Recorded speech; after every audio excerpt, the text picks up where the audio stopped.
Deb Berman with Justmeans here at the ICCR conference in New York City. I'm here with Rob Berridge, who's the Senior Manager of Investor Programs at Ceres. Rob, thanks for taking the time to speak with us today. Oh, you're welcome. Really Glad appreciate to it. be here. I think it'd be really interesting to have you just tell us a little bit about the sort of evolution of some of the ESG issues that you've been working on at Ceres. Through the years, it seems like there's been a little bit of an evolution. Can you tell us a little bit about that? Right. One exciting thing that's happening in the world that I work in, which is a lot in shareholder activism on climate change and sustainability reporting, we're seeing a very interesting trend where the movement really began in the 1970s with religious investors and going after companies that were doing business in South Africa. And it was driven by moral concerns, legitimate moral concerns. And then we saw social investors start to get involved more in the 80s and 90s. So you have the SRI community. And they were also driven by moral issues and concerns, but they were also kind of getting more and more concerned about returns and achieving good returns through their shareholder activism and getting companies to do things that were good for the bottom line. So at that point, you had the religious investors were leaders, and then the social investors are joining in. And now, Ceres has started this network called the Investor Network on Climate Risk.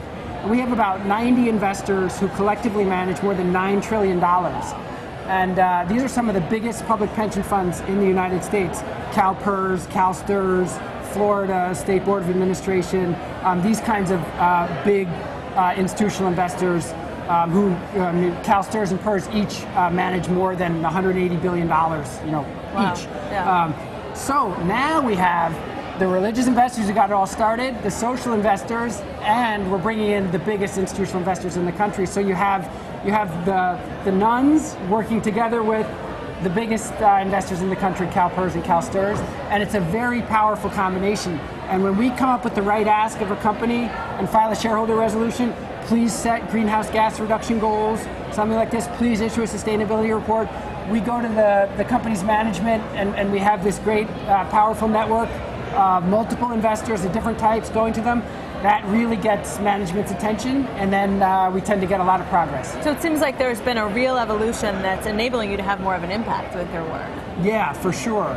And like, for example, this year we had 101 shareholder resolutions filed on climate change and sustainability reporting, and we had over a 50% successfully negotiated withdrawal rate. In other words, 101 resolutions filed, 50 companies agreed to do what the investors asked them to do, at least enough to have the investor withdraw the resolution through negotiation. So we're moving dozens and dozens of companies by combining the religious, social, and institutional investor through our network. It's very powerful. Can people find out more about this on your website? For sure, yeah. We've got a lot of information, ceres.org. Great. And we're working closely with the Social Investment Forum, and we're working closely with ICCR, Interfaith Center on Corporate Responsibility. And the religious investors, as I said, they've been thought leaders on this for a long time. The social investors play a huge role in thought leadership as well, and now we're bringing some of the big institutional investors to the table. Really helpful. Thank you so much. Thank you too. I'm here with Rob Berridge, who's the Senior Manager of Investor Programs at Ceres at the ICCR conference in New York City. Thank you so much. I really appreciate your time. Thanks.